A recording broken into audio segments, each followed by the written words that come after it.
¿verdad? Antes, cuando yo sé esto, hermanos, entra una libertad gloriosa, ¿verdad? Porque dicen, Cristo ya te perdonó todo, todo, ¿verdad?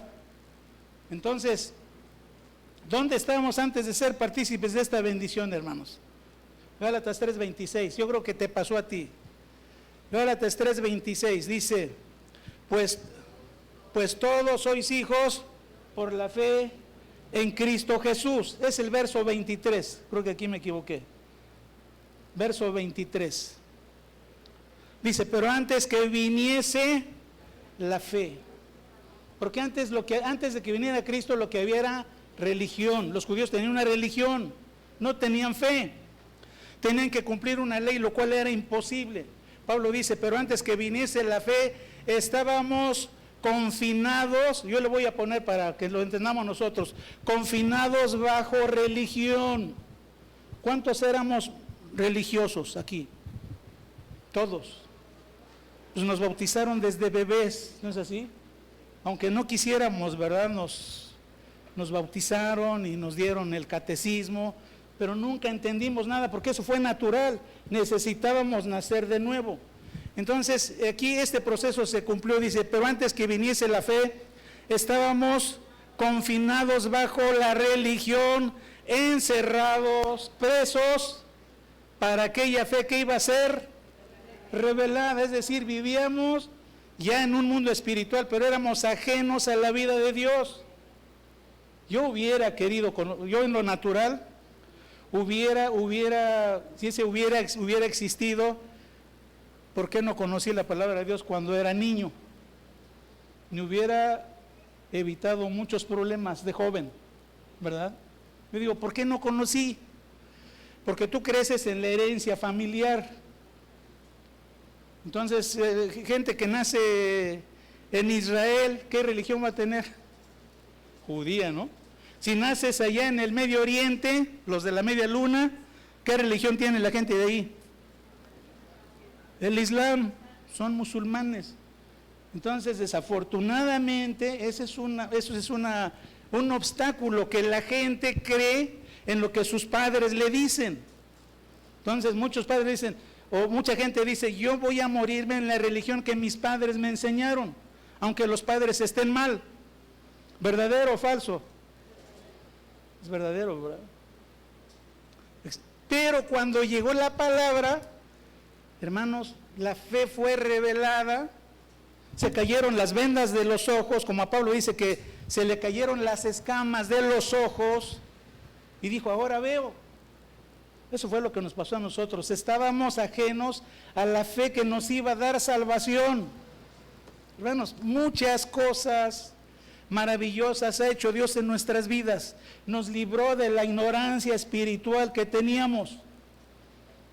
Aquí algunos de ustedes eran espiritistas, eran brujos modernos, creían en curaciones milagrosas, guardaban los días, decían, hoy es el día 3, hoy es mi día, el jueves es mi día. Todo eso es falso.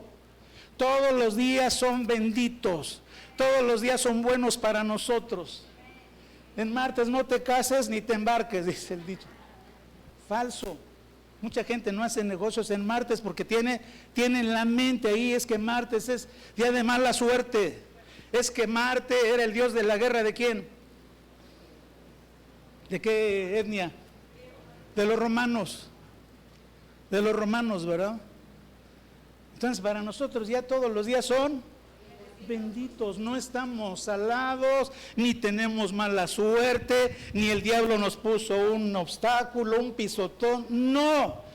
La palabra de Dios nos libertó de todo ese tipo de ignorancia, nos hizo libres, ¿se entiende? ¿Y qué hicimos? Creer por la fe. Pero lo maravilloso de esto es que la fe no es tuya. ¿Quién te la dio? Te la dio Dios. Por eso debemos dar por nuestros hijos, que Dios les dé entendimiento y les dé la fe para que sean mejores que nosotros. Amén, hermanos. Ahora, entender esto cuesta años, no semanas, cuesta tiempo, ¿verdad? Porque hay gente que puede tener 5 años en el Señor y todavía puede caerse, ¿verdad? Yo he conocido personas, tengo muchos años de pastor, gente que empezó aquí, que se le dio la doctrina. Al rato ya andan en otro grupo. ¿Qué les pasó? No entendieron. ¿Qué les pasó? Y son doctrinas que niegan la deidad de Jesucristo. No me cabe en la mente. Digo, ¿qué pasó? ¿Qué sucedió? Claro está, que ya pasando el tiempo ves que ya dejaron de ir. Entendieron que no era así, ¿verdad? Pero lo que produce la palabra es una libertad única, ¿verdad? Donde solo Dios, para todo Dios, el Señor es mi guía, ¿verdad? El Señor es mi luz y mi salvación, dijo el salmista, ¿de quién temeré? ¿De quién he de temorizarme? Hasta los afectos familiares cambian, ¿verdad? Cuando conocemos a Dios, cambia todo, porque Dios te da una gran familia que te entiende. Dentro de la familia algunos te van a rechazar porque eres cristiano, porque no lo entienden, ¿verdad? Así estábamos. Antes que viniéramos a la fe, ¿cómo estábamos? Confinados a la ignorancia, ¿verdad? Ajenos a la vida de Dios, como dice Pablo en Efesios 2, sin Dios, sin esperanza en el mundo, siendo presos de los vicios, de las falsas creencias. Entonces, cuando entendemos esto, hermanos, pues obviamente va a haber una transformación, un cambio.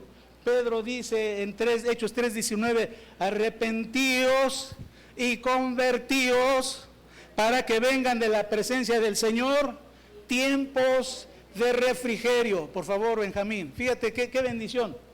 Esto es lo que hace la fe.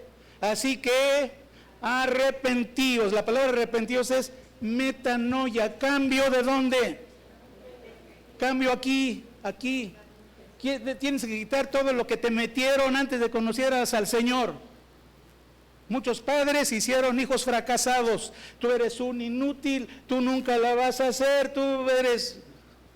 Y el hijo va creciendo así. ¿Y qué dice? No, pues no la voy a hacer. Nunca la voy a hacer. Eso es falso. Lo que pasa es que te meten ideas, ¿no? Entonces salimos de esa forma de pensar, porque dice así que, ¿qué significa arrepentidos? Cambio de mentalidad y convertíos. Vuelta de 180 grados. Antes yo creía, iba para allá, pero dice, no es allá, es para acá. Yo doy vuelta 180 grados, media vuelta. Y empiezo a caminar en Dios. Aunque la gente me diga, no, estás mal, yo sigo caminando, porque tengo la mirada en Jesucristo. Amén. Así que arrepentíos, dice, y convertíos para que sean borrados vuestros pecados y se ha quitado el pecado de tu vida, para que vengan de la presencia de Cristo tiempos de refrigerio. A ver, ¿qué es refrigerio? Recreo, así es. Bienestar, refrigerio, bendición plena. Vengan tiempos de refrigerio. Se va la vida de sal, ¿verdad? El que estaba salado. No, yo estoy en Cristo. El que está en Cristo es una nueva creación. Las cosas viejas pasaron. Toditas son hechas nuevas. Y todo esto proviene de Dios, que nos reconcilió consigo mismo por Cristo. ¿Quién hizo toda la obra? Dios, ¿verdad? A través de su Hijo.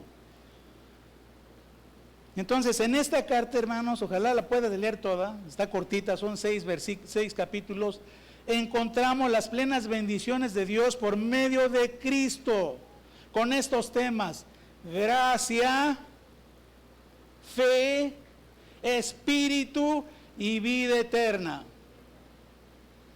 Cuatro temas en esta: gracia, ¿qué más? Fe, espíritu con mayúscula, Espíritu Santo, y vida eterna. Entonces hay una transformación. Los judíos no lo entienden, por eso es que Pablo escribe Gálatas. Dice, los que se desligan de Cristo han caído de la gracia. Es grave esto. Llevan una sentencia de muerte los que caen de la gracia. Y hermanos, y Pablo lo que hace es mostrar cómo es la vida en el Espíritu. Vayan a Gálatas capítulo 5, 25.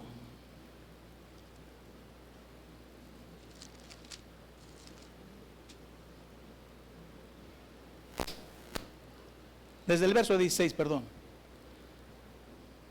Dice el verso 16, digo pues, andad, caminar, dice, en el Espíritu, y no satisfagan los deseos de la carne, porque el deseo de la carne es contra el Espíritu, y el del Espíritu es contra la carne, y estos se oponen entre sí para que no hagas lo que quisierais.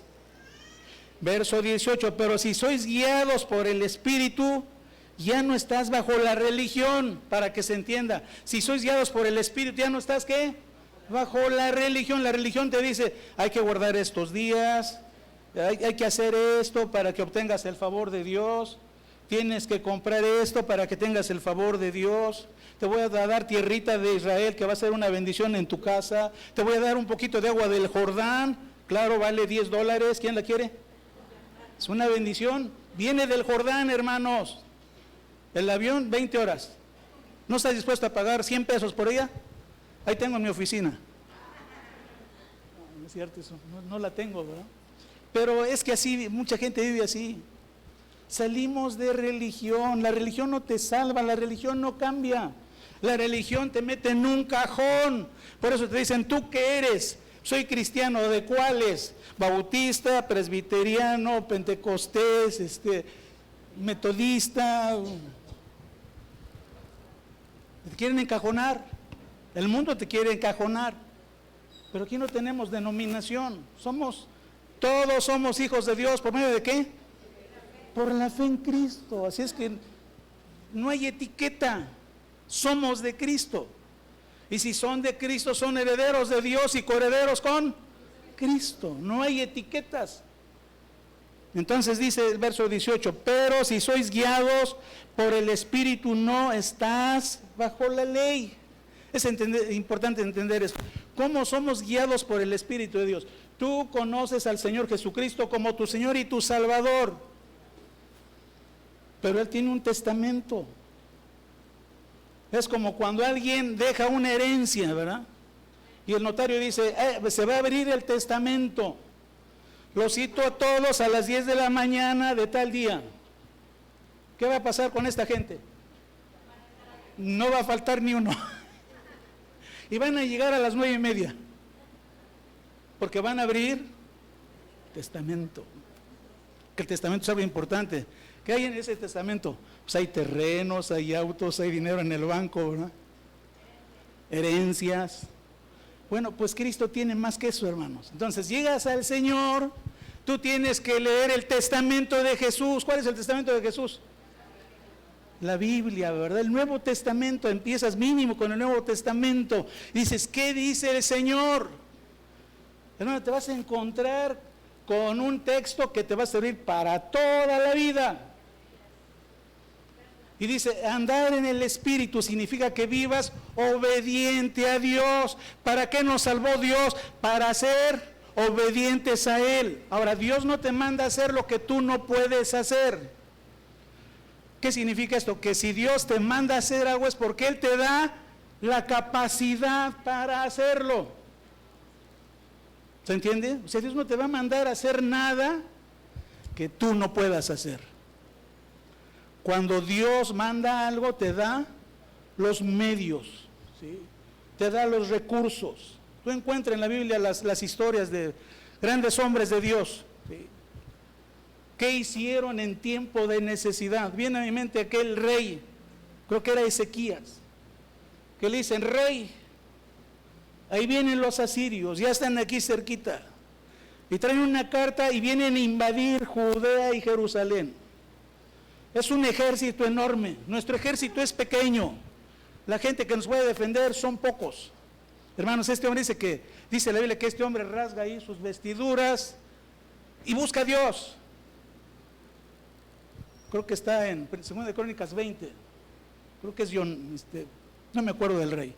Pero este rey va al lugar de oración y lleva la carta del comandante del ejército y dice, Señor, vienen en contra de nosotros y no sabemos qué hacer. O sea, ¿hizo bien o hizo mal? Muy bien, ¿no? Señor, no sabemos qué hacer. Eso nos enseña algo. No tomar decisiones apuradas, precipitadas, que van a causarnos problemas. Hermanos, y Dios le manda un profeta y le dice, mira, rey, sí, cierto, viene ese ejército, pero ya Dios me ha dicho que no, ni siquiera ustedes van a tirar una bala, ni siquiera una flecha. Por el camino que vinieron, así regresarán. El rey, ¿qué le pasa al rey? Alaba a Dios, gracias Dios. Hermanos, la historia es que Dios trabajó con ese ejército, 185,000 soldados se regresaron y fueron muertos por la flecha del Señor. ¿Pero qué hizo el rey? Buscó a Dios. ¿Fue guiado por quién? Por el Espíritu de Dios, por el Espíritu Santo. Por eso es que nuestra vida tiene que ser siempre guiada por el Espíritu de Dios. Acabamos de cantar, Señor, te entrego todo lo que soy, te entrego todas las cosas. ¿Lo cantamos o no? Pues hay que llevarlo a práctica, ¿sí? Señor, te entrego todo, todas las cosas, todo es tuyo. Implica que el Señor es lo primero en nosotros, amén. Si el Señor dice, ¿tu casa? Sí, Señor, ahí está la casa, es tuya. ¿Sí?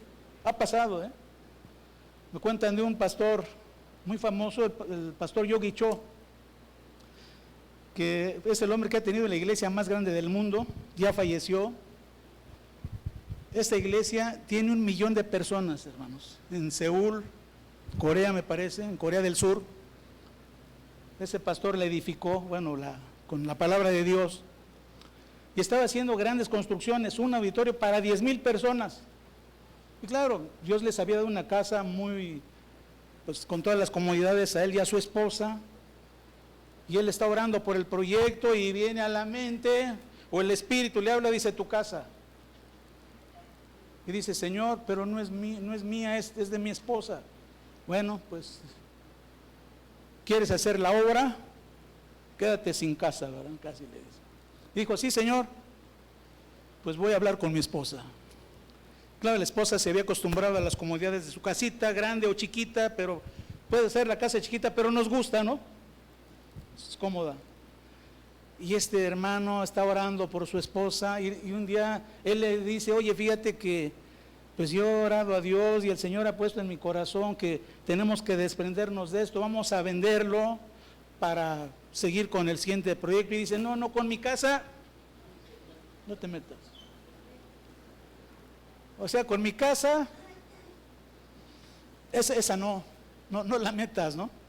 Y el pastor bien paciente, espera, Dios le dijo, y ya un día y en la noche oye sollozar a su esposa, le costó trabajo y le dice, aquí está, ya el Espíritu Santo ya habló y yo sé que atrás viene algo mejor. Puedes ver la historia, existe en los libros de este hermano, y pues vinieron cosas mejores. Cosas mucho mejores, ¿verdad? A veces nuestra vida está centrada en mi casita, mi carrito, ¿verdad? Mi negocito, pues no, todo es de Dios. ¿Quieres que tu negocio prospere? Entrégaselo a Dios, Señor. Tú eres el dueño, yo seré tu mayordomo, amén. ¿Quién es el mayordomo? El que administra, Señor, yo soy tu administrador, amén. Entonces, ese ser guiado por el Espíritu es ser obedientes a la palabra de Dios. Si obedecemos nos va a ir bien, aunque sintamos que nos vamos a afectar. Como vamos a ver más adelante. ¿Qué verso me quedé, de favor?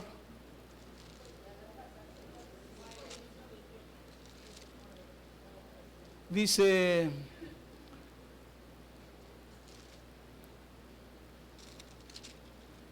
5:18, pero si sois guiados por el Espíritu, dice, no estáis bajo religión, eres libre. Verso 19, y dice, aguas y manifiestas son las obras de la carne. Lo que hace Pablo, contrasta la vida individual con la vida en Dios, o la vida natural con la vida espiritual. Y manifiestas son las obras de la carne, que son Primero todos los pecados sexuales: adulterio, fornicación, inmundicia, lascivia. Los 4 pecados son sexuales, ¿sí? Dice, esas son las obras de la carne. ¿Qué son? Adulterio, fornicación, inmundicia, lascivia, ¿sí? Adulterio es un pecado gravísimo. Proverbios 5 dice que el que comete adulterio es falto de entendimiento. Su afrenta nunca será borrada, porque lo va a llevar hasta la tumba. Esa vergüenza, ¿verdad? Esa situación. Por eso hagamos caso a la Biblia, ¿verdad? Manifiestas son las obras de la carne, que son adulterio, pornea, fornicación, relaciones sexuales ilícitas. No estar casados y estar tentando a Dios, ¿verdad? Inmundicia, lascivia, sigue con los otros pecados terribles: idolatría, hechicería, enemistades, pleitos, celos, iras, contiendas, disensiones, herejías, envidias, homicidios, borracheras, orgías, robos, tranzas, truhanerías, engaños. ¿Qué más te viene a la mente? ¿Cómo? Fraude, ya vimos, fraude. Dice, acerca de las cuales os amonesto, como ya os lo he dicho antes, que los que practican tales cosas vivirán alejados del reino de Dios. De ahí nos sacó el Señor, amén, de ahí nos sacó. De ahí me sacó el Señor, hermanos, me da vergüenza, pero de ahí me sacó Dios. Por eso digo, solo Cristo nos puede salvar, para darnos una vida nueva. Ahora entramos a la vida del Espíritu. Te vuelvo a repetir, Dios no te manda a hacer nada que Él no te capacite. Verso que sigue. Más el fruto del Espíritu. Dí conmigo, fruto del Espíritu. Entonces, el Espíritu, se está hablando del Espíritu Santo. El Espíritu Santo produce fruto. Así como una enseñanza natural produce fruto. Gente estudia una carrera. Ingeniería industrial, administrador, contador. Recibe todas las materias que lo capacitan para ejercer esa profesión. Si el empresario quiere buenas finanzas, necesita un contador que le lleve las entradas y las salidas, que le maneje los bancos, ¿verdad? Es un especialista. Entonces, este contador, si es bueno, está dando fruto de la enseñanza que recibió en la universidad. Bueno, nosotros estamos en la universidad celestial, ¿sí? Nosotros estamos en una universidad celestial donde nos enseñan cómo vivir en esta vida, cómo tener carácter en Cristo Jesús, cómo tener carácter cristiano. Por eso habla del fruto, más el fruto que produce el Espíritu Santo. Y el fruto tiene 9 componentes o 9 ingredientes, no son 9 frutos. Dice que el fruto lo componen varios ingredientes, que son 9. Y dice, más el fruto del Espíritu es, y hay una coma en cada uno, dice, amor, gozo, paz, paciencia, benignidad, bondad, fe. Verso que sigue, mansedumbre, templanza. Son 9 frutos, hermanos, ¿sí? Ahora, tú no los puedes hacer, yo no los puedo lograr, ¿entiende? Esto es asunto de Dios con mi espíritu. Claro, yo lo anhelo, yo lo quiero, por fe lo tengo, ahí entra la fe. Todo lo que el Señor tiene se adquiere por la fe. Esto no se logra escribiendo 1000 veces, yo soy amoroso, yo soy amoroso. No, eso no. Necesitas al Señor. Claro, necesitas la fe, pero necesitas al dador de la fe, para que mediante la fe el carácter cambie, ¿sí? Porque la palabra amor no es el amor sentimental, ¿verdad? No es de que, pues yo siento hasta suspiro bonito porque yo amo. No, ese no es amor, ese es amor emocional, ¿verdad? Al rato si me hacen enojar, ese amor ya se fue, ¿no? Este amor dura toda la vida. Es el amor de Dios, que no depende de la temperatura de los días, porque la temperatura nos cambia el carácter. Mira, si tú dejas de comer una comida, ¿qué te va a pasar? Por ejemplo, tú desayunas a las 10 de la mañana, pero si hoy no desayuno. A la 1, a las 2 de la tarde, ¿cómo vas a estar? Ansioso. Y ansioso, pero también ya empieza el malestar, ¿no? Empieza el malestar. O sea, la carnita se resiste. La carnita va a decir, yo quiero comida. ¿Sí? Es más, puede entrar el enojo. ¿Sí? ¿Por qué? Porque mi cuerpo pide energía, pide comida. ¿Verdad? Entonces, de la misma forma, necesitamos alimentar el Espíritu, mediante el Espíritu para tener la vida de Cristo en nosotros. Así es que vamos con el amor. Estaba yo hablando de amor. Dice que uno de los ingredientes del Espíritu es amor. Ahora, ¿cómo se define este amor? Se refiere al amor de Dios. Agape es el nombre griego, agape. Algunos dicen agapao, agape, pero es agape. Y se refiere al amor de Dios.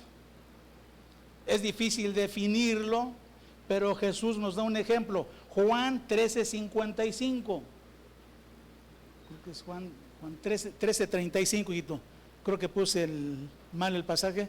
13:35. Ahí está. En esto conocerán todos que son mis discípulos si tuvieren agape los unos con los otros. Jesús les dice a sus discípulos, en esto conocerán que ustedes son mis discípulos si tienen el amor que yo les he dado. ¿Cómo se llama ese amor? Agape.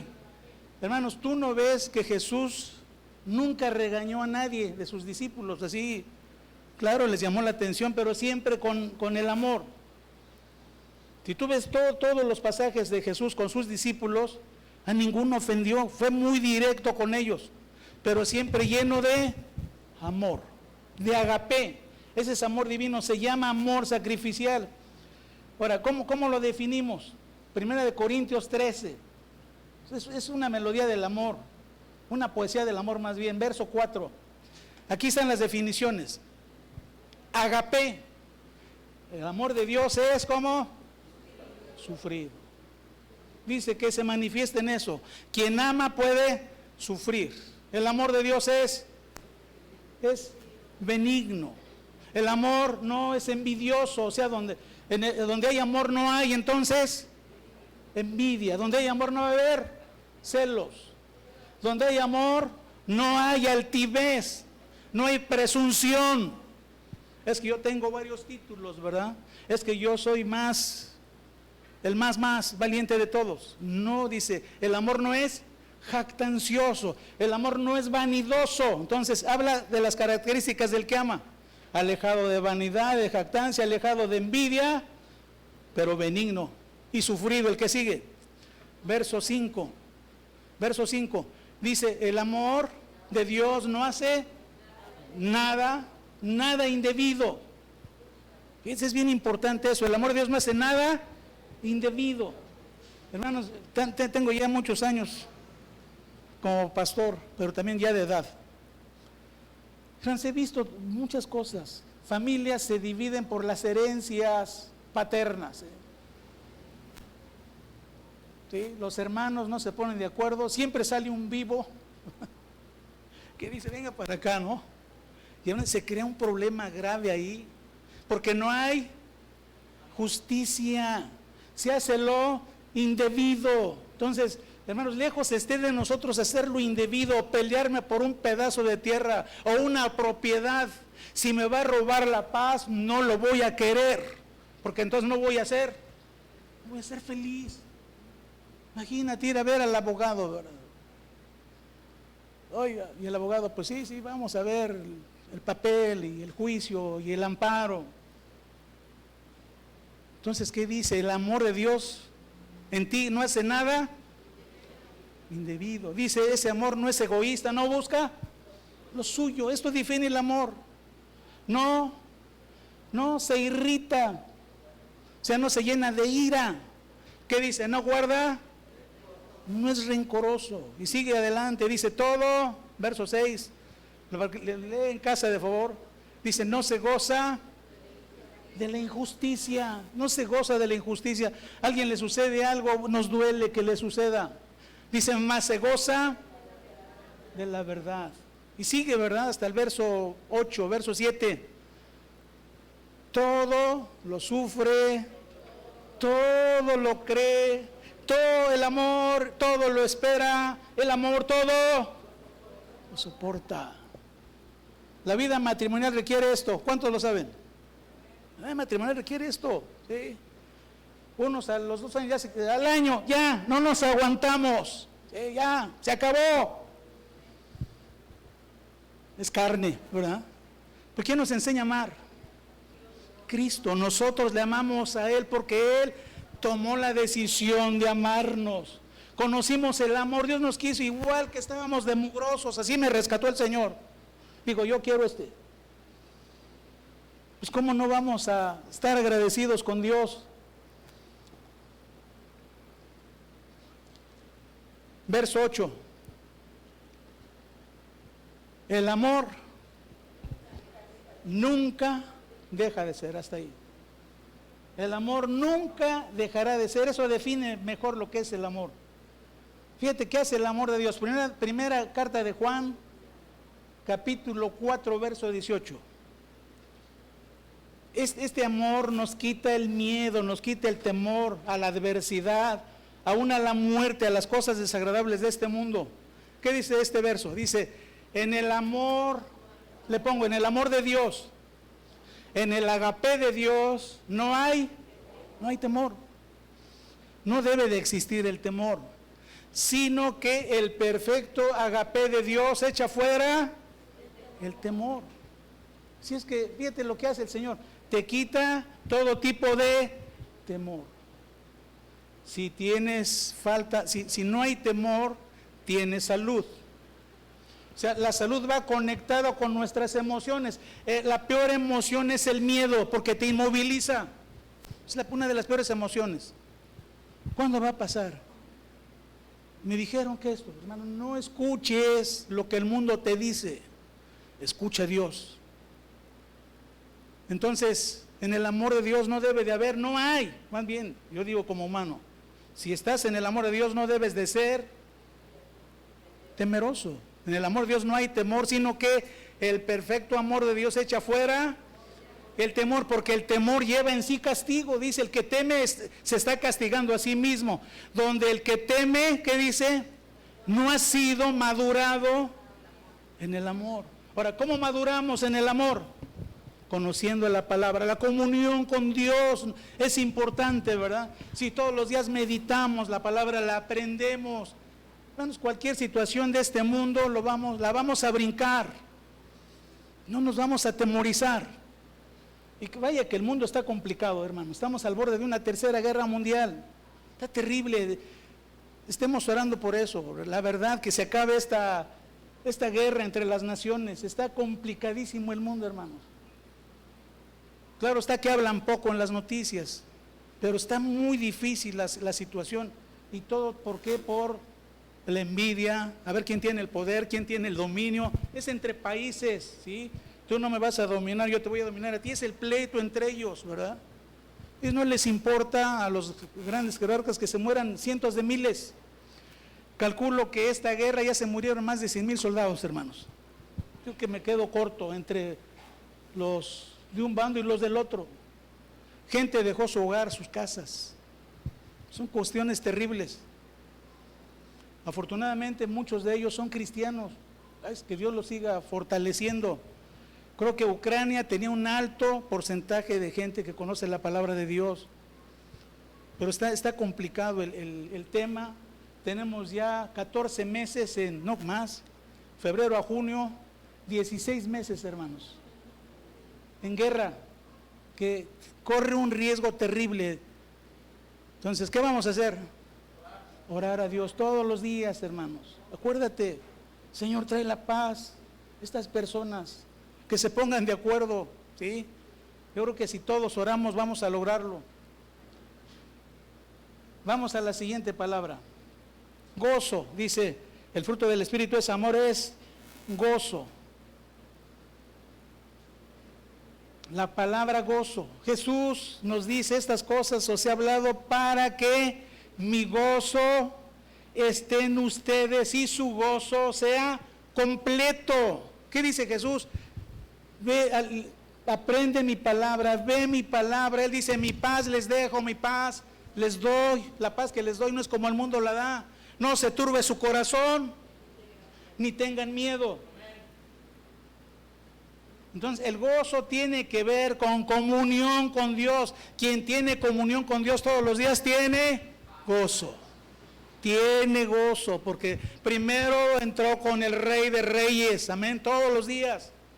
Y no digo que estés ahí 2 horas, 1 hora, no, la palabra de Dios. Salmos 43:4. Miren lo que nos enseña el salmista. Entraré al altar de Dios, al Dios de mi alegría y de mi gozo. Vamos al Dios de ¿qué? De mi alegría y de mi gozo, y te alabaré con arpa, oh Dios, Dios mío. ¿El salmista estaba temeroso? No, hermanos, ¿qué tenía? Tenía gozo, tenía paz, porque la comunión con Dios nos da paz. Disfruta el tiempo con Dios en la alabanza, amén. O sea, busca a Dios todos los días. ¿Cómo lo busco? Pues lee los salmos, regocíjate en Dios, no estés triste, porque dice que el gozo del Señor es nuestra fortaleza. Y Pablo, hermanos, en Filipenses 4 dijo, regocijaos en el Señor siempre, siempre, siempre, regocijaos, intensivo de gozarse, regocijaos en el Señor siempre. ¿Quién lo dijo? Pablo. ¿Desde dónde escribió esta carta? Estaba en su escritorio en Nueva York, con aire acondicionado, una secretaria, con unas pantallas ahí, con una tablet, con un, ¿cómo se llama? Un iPad de las más de 28 gigas, ¿verdad? Estoy desconectado de esto, pero ahí estaba Pablo, ¿verdad? ¿Sabes dónde escribió Pablo la carta? Estaba en el cepo. El cepo era un lugar donde ponían los pies con una cadena. O sea, era incómodo. La oscuridad de la cárcel, ¿sí? O sea, Pablo no estaba en Nueva York, ni estaba con aire acondicionado, ni tenía un ventilador. Hermanos, desde allí él escribe, hermanos, regocíjense en el Señor. ¿Quién lo dice? Alguien que no tenía las comodidades. Y nosotros nomás no tenemos un ventilador, ya nos enojamos, ¿verdad? ¿Por qué no se ha puesto el ventilador? ¿Se entiende? La felicidad es de aquí, no tiene que ver con las cosas de fuera, ¿sí? Aún el calor, la gente hace mucho calor, ese calor me mata, pues te está matando de coraje, ¿verdad? Yo no menciono, fíjate, ay, qué calor, no. Mejor el pasaje, el sol no me fatigará de día, yo ni siento los calores, hace mucho calor, bueno, sí, digo, sí, pero está soportable. El sol no me fatigará de día, ni la luna de noche. Entonces vamos a trabajar, aunque haga mucho calor, podemos trabajar. O sea, tenemos que someter esta carne. Entonces cuando Pablo dice, regocijaos en el Señor, ¿tú crees que él se estaba regocijando? Sí, porque él estaba en el Espíritu, aunque su cuerpo estaba sufriendo, decía, Señor, por tu obra. ¿Cuántos discípulos tiene Pablo en el mundo todavía? Yo soy uno de ellos. ¿Cuántos tiene, hermanos? Cada uno de nosotros nos convertimos en seguidores de Pablo. Pablo dice, hagan lo que yo hago, miren cómo me conduzco, y si ustedes lo hacen, van a tener paz. Fíjense, él se pone como ejemplo. Si hacen todo lo que yo hago y dicen todo lo que digo, van a tener paz. Y lo dijo en la cárcel. Entonces, este es parte del fruto del Espíritu: gozo, la paz. El fruto del Espíritu es amor, gozo, paz.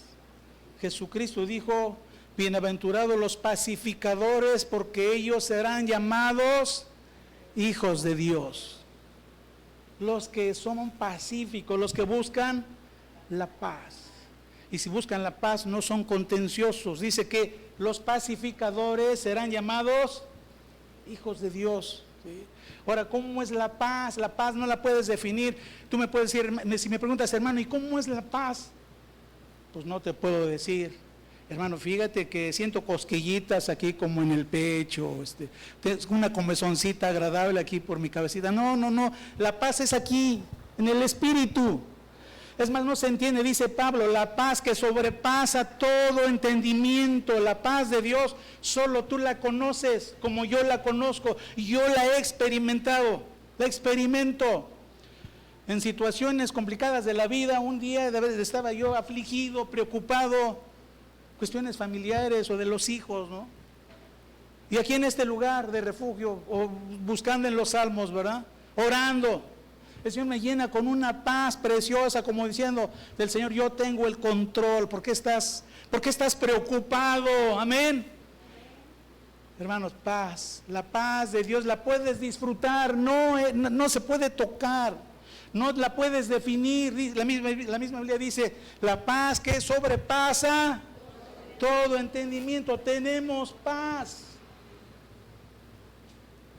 Bueno, vamos a definirla, ¿verdad? Dice que paz es ausencia de guerra. ¿Lo define? No lo define. La paz es algo interior, es espiritual. Por eso el mundo no entiende el cristianismo, porque necesitan nacer de nuevo. Aunque los problemas se pongan al por mayor, tú tienes paz. Oye, le vamos a quitar su casa. Ya, empezaste a temblar. No. Dios es tu mejor defensa, es tu abogado. Amén. Te quieren meter temor, no vas a perder la paz que Dios te dio. Isaías 26:3, fíjense, Isaías dijo, él era un hombre de paz, tuvo esa experiencia con Dios y dijo: tú guardarás, Señor, en completa paz a todo aquel que su pensamiento, su mente, su corazón en ti está todos los días, porque en ti ha confiado en todo. Hermanos, en tiempos difíciles, cuando uno es joven, ¿verdad? Y que trabaja uno por sacar adelante a la familia, y ves que el dinero, pues hay, pero no hay suficiente, ¿no? Y se juntan colegiaturas, el pago de impuestos, la renta, ya se descompuso la licuadora, bueno, una serie de problemas, ¿no? ¿A dónde vas? Señor, sí. Tú sabes, Señor, ni me voy a enojar porque ya no funciona el carro, ni voy a agarrarlo a patadas, ¿no? Tranquilo. Dios tiene respuestas, hermanos. Yo las vi. Faltaba el dinerito, ya hacía cuentas, no, pues falta aquí. Siempre llegó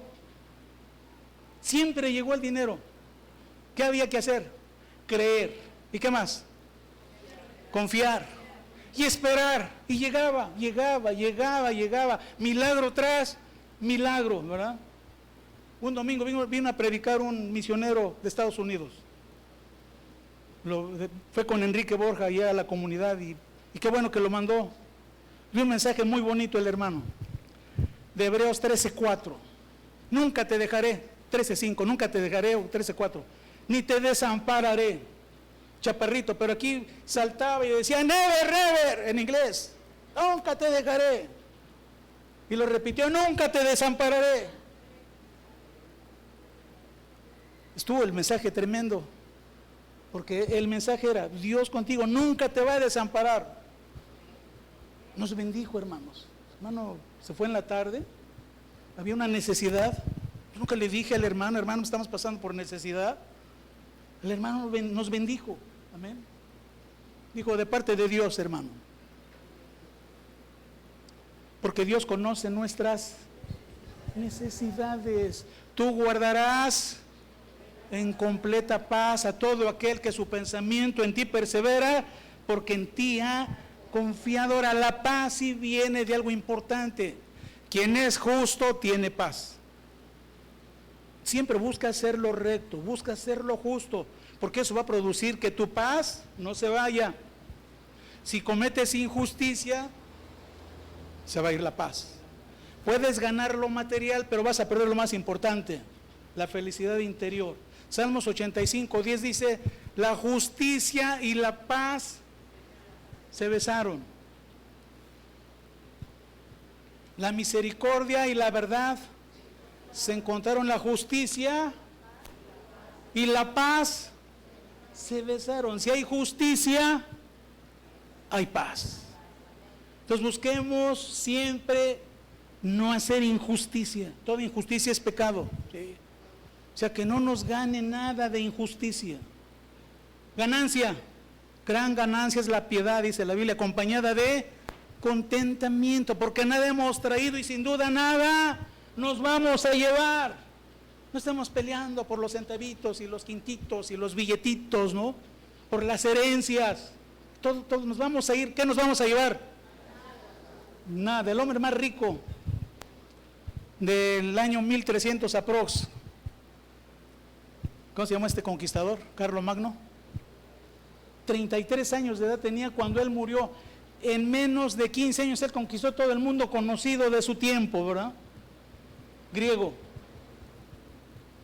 Nos dice que amasó una gran fortuna, tenía tanto, pues fue el amo de las naciones de ese tiempo, fue un imperio, el imperio griego, y en su testamento dice, cuando me muera, hagan un hoyo para que saquen las manos de mi cajón, que vean que no me llevo nada. Asombrosamente murió a los 33 años, ¿por qué? Porque era joven. Ese hombre tenía para vivir el doble. Hermanos, y vivió una vida meteórica en cuanto a lo que él hizo, porque fue un gran militar, muy rico, pero tenía algo de sentimiento de agradar a Dios, yo digo, porque dijo, nada he traído y nada me voy a llevar. Otro pasaje, Isaías 32:17, en cuanto a la paz.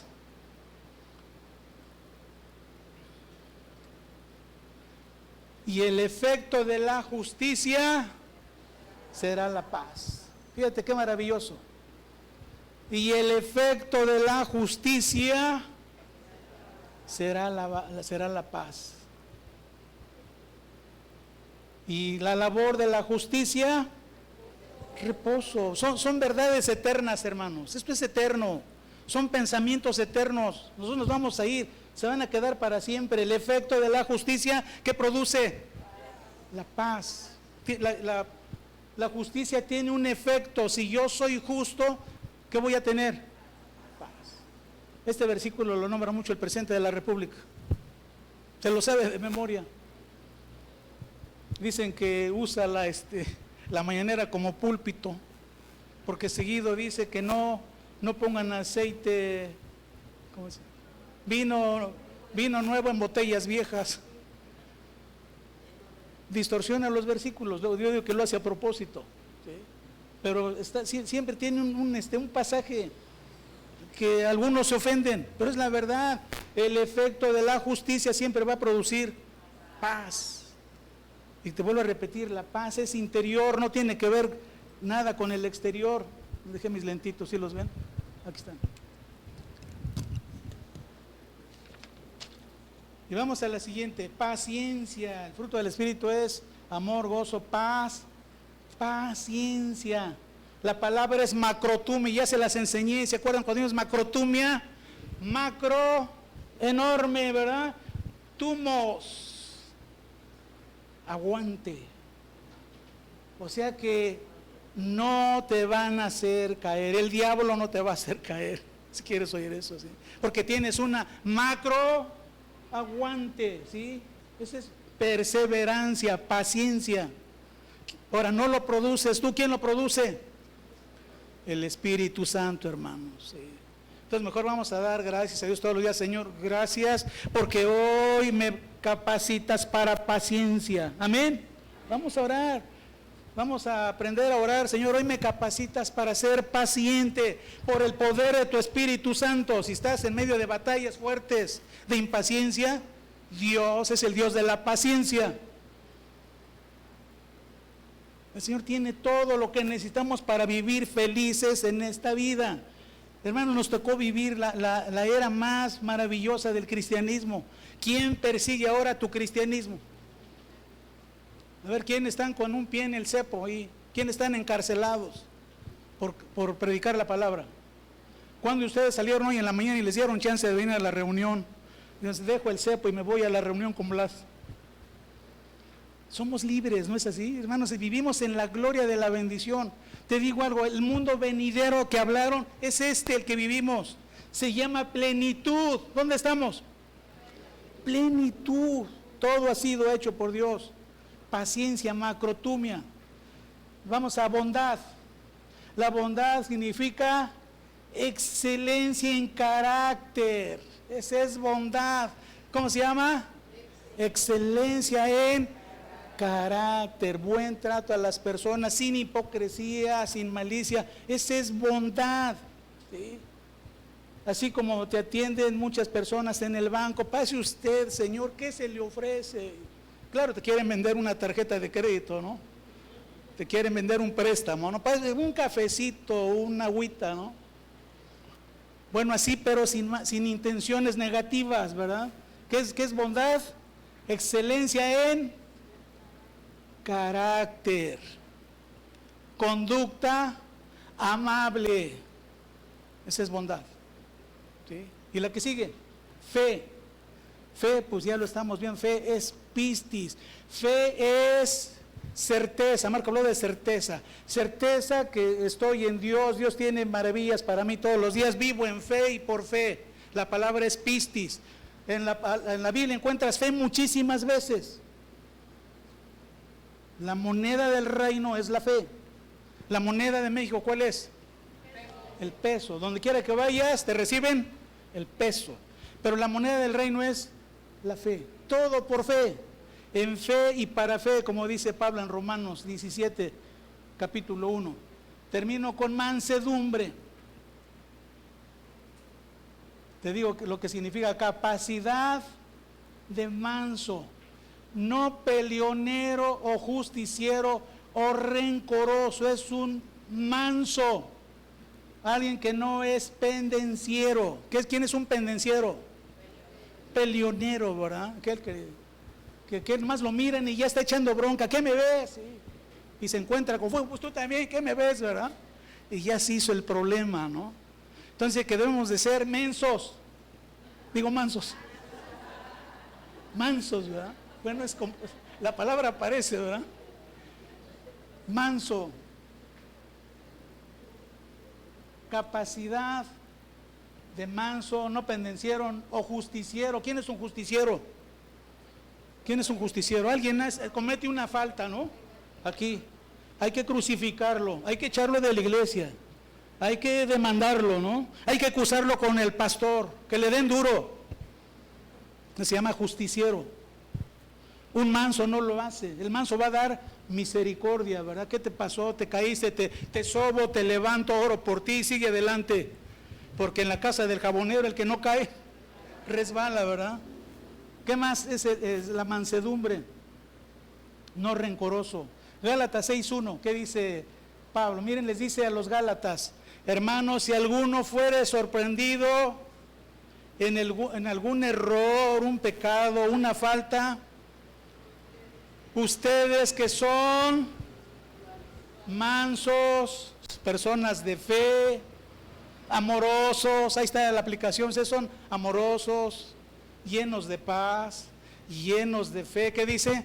Levántenlo con palabras de ánimo, de amor, métanlo otra vez a las sillas de la iglesia que está con nosotros, no lo juzguen. Claro, dice, considérate a ti mismo, no sea que a ti también te pase.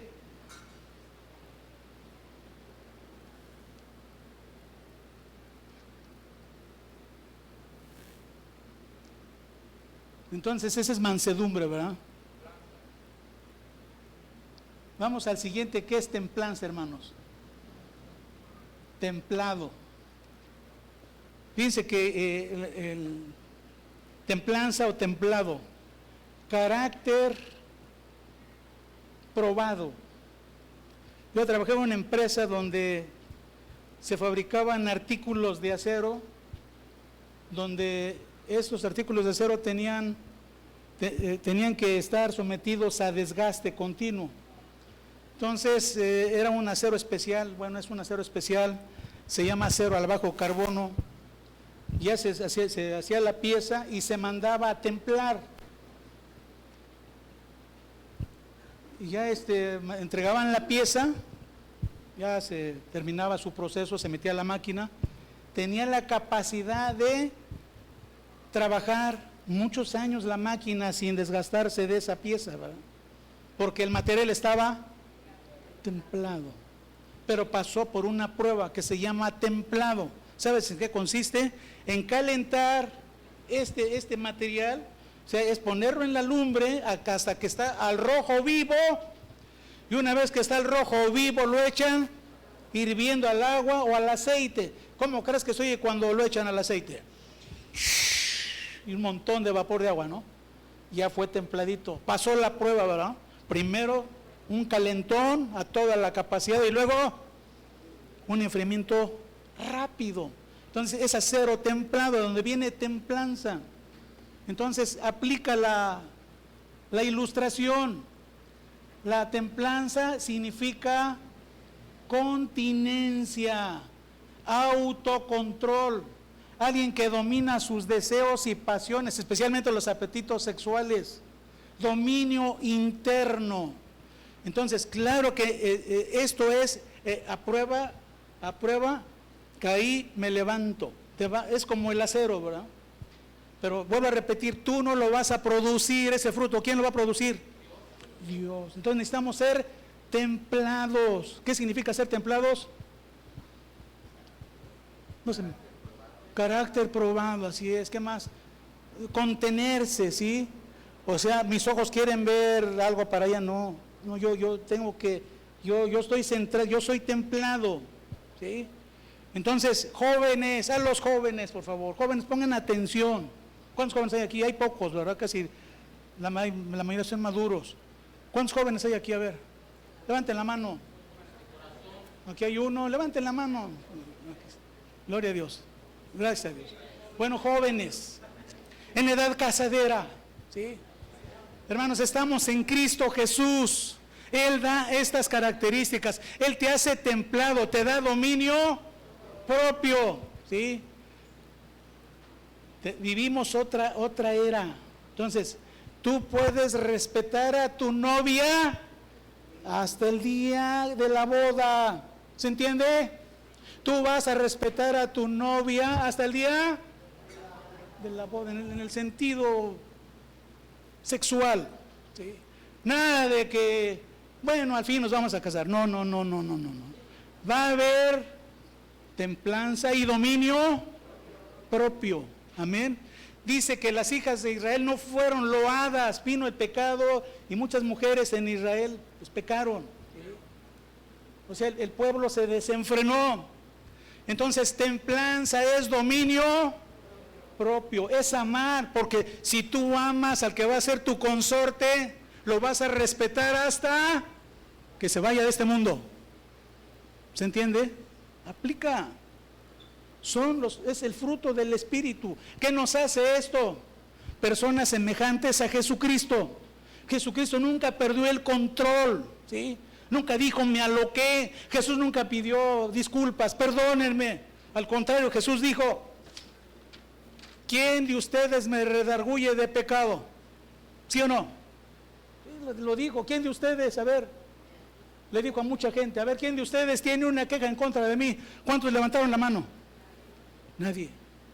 Hermanos, que así suceda con nosotros. Que nadie pueda decir, usted, no. Si lo dicen, pero que sea falso. Amén.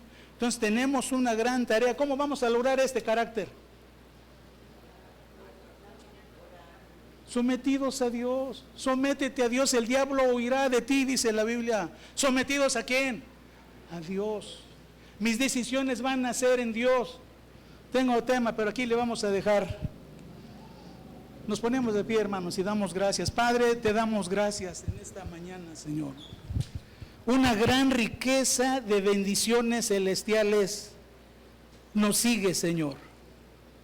Nos has dado la heredad de los que tememos tu nombre.